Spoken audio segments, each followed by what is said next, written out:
قدر اولاد کیسی ہو جاتی ہے؟ ہم لوگ اچھے لوگ نہیں ہیں، ہم لوگوں نے ماں باپ کو پہچانا نہیں۔ اگر ہم ماں باپ کو پہچانتے تو آج مسلمانوں کے ممالک میں اولڈ ہاؤس نہیں ہوتے، بوڑھے ماں باپ وہاں پر اپنے اولادوں کو دیکھنے کے لیے ترستے نہیں۔ آج بوڑھے ماں باپ ترستے،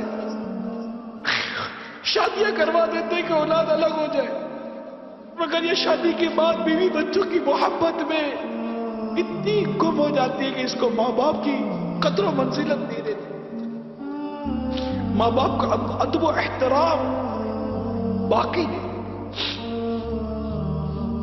ان کی خوشیاں باقی۔ کبھی کوئی چیز ماں باپ کے لیے لے بھی نہیں جاتے کہ بھائی آپ کے لیے لایا ہوں، خوش ہو جاؤ۔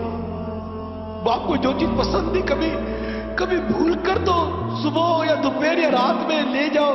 اب آپ پوچھے بیٹا کیسے ہے؟ کہ ابا جان یہ میں بازار سے نکلا تھا، میں نے دیکھا آپ کو بہت پسند ہے، میں آپ کے لیے لایا ہوں، اور آؤ دونوں مل کر بیٹھ کر کھاتے ہیں۔ کبھی ہوا ہے ایسا؟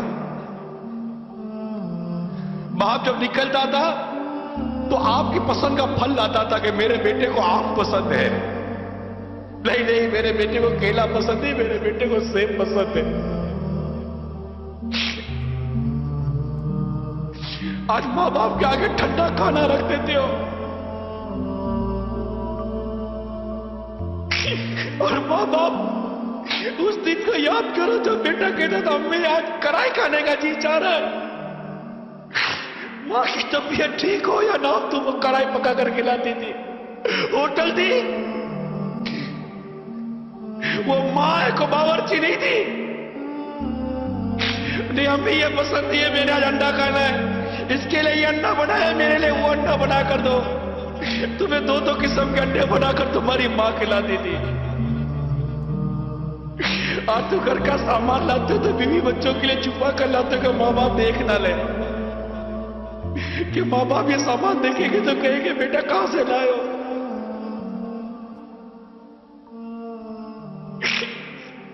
ارے ایسا سلوک تو مت کرو ماں باپ کے ساتھ، تمہارے ماں باپ ہیں، ان سے محبت کرنا سیکھو، ان سے پیار کرنا سیکھو۔ تمہاری ایک چیخ کی پکار سن کر ماں باپ کا دل دہل جاتا تھا، دوڑتے ہوئے بھاگتے تھے۔ آج بوڑھی ماں بستر سے گر کر الٹی پڑی ہوئی ہے، تم کو اٹھانے کی فرصت نہیں ہے۔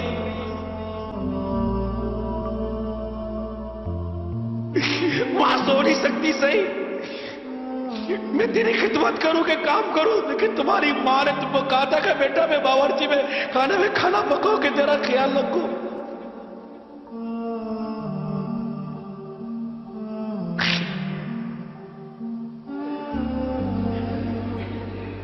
تمہاری خوشیوں پر اپنی خوشیوں کو قربان کیا ماں باپ نے، تم ان کو خوشی دینے کے لیے اپنا وقت قربان نہیں کر سکتے۔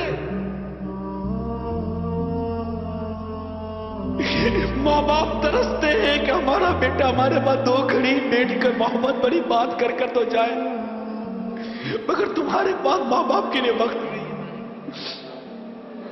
چھٹی کے دن دوستوں کے ساتھ وقت گزارو گے، لیکن ماں باپ کے پاس بیٹھ کر ان کی دل جوئی نہیں کرو گے۔ تم جب 5 یا 6 سال کے تھے، پاؤں میں درد ہوتا تھا تو چیختے تھے ماں پاؤں میں درد ہوتا ہے، ماں پوری رات بیٹھ کر تمہارا پاؤں دباتی تھی،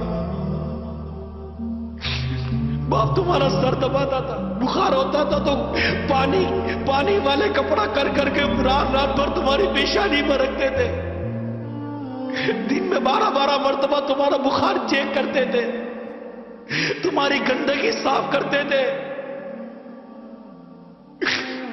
آج اس ماں باپ کو ڈاکٹر کے پاس لے جانا، تمہارے پاس ڈاکٹر پہ لے جانے کی فرصت نہیں ہے۔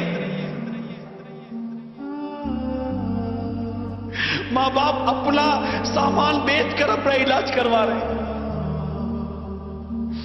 تم 2 پیسے ماں باپ کی بارگاہ میں پھینک کر سمجھتے ہو تم ان کا حق ادا کر رہے ہو، یہ درست نہیں، یہ ہمارا انداز درست، ہم غلط کر رہے ہیں، ہم اپنے ماں باپ کے ساتھ غلط کر رہے ہیں۔ اللہ ہم سب کو ہمارے ماں باپ کی قدر کرنا نصیب فرما دے، ان کی عزت کرنا نصیب فرما دے، ہمارے ماں باپ کا احترام کرنا نصیب فرما دے۔ اگر ہماری پرورش میں، ہماری تربیت میں اگر ماں باپ کی طرف سے اگر کوئی کمی ہے بھی تو یہ اللہ اور ہمارے ماں باپ کا معاملہ ہے، ہمارا نہیں ہے۔ ہمیں حکم ہے ماں باپ کی فرما برداری کرنے کا، خدمت کرنے کا، اطاعت کرنے کا، ان کو راضی کرنے کا، جہاں تک شریعت نے ہم کو اجازت دی، مگر ہم ایسا نہیں کر رہے۔ بیٹی کو کتنی تمناؤں سے ماں بڑی کرتی ہے کہ بڑی ہوگی تو ہمارے ہاتھ بٹائے گی، میرا ہاتھ بٹائے گی، بیٹی ہاتھ بٹائے گی۔ بیٹی کو آئینے کے سامنے کھڑے ہو کر میک اپ کرنے سے، تیار ہونے سے، سونے سے فرصت نہیں ہے۔ ماں چل نہیں سکتی، لیکن بیٹی ہے کہ اس کے دل میں ماں کے لیے رحم پیدا نہیں ہوتا۔ بیٹی ابھی پتہ نہیں کیا ہو گئے، بیٹا کیا بیٹی ہے کیا۔ ماں باپ کے معاملے میں قیامت کی نشانی میں ایک نشانی میں نے پڑھی تھی اس طرح کی کہ ماں باپ کے مقابلے میں دوستوں کو زیادہ اہمیت دی جائے گی، ماں باپ کی بات نہیں مانی جاتی۔ اللہ تعالی ہم سب کو والدین کا ادب و والدین کا احترام کرنے کی توفیق عطا فرمائے۔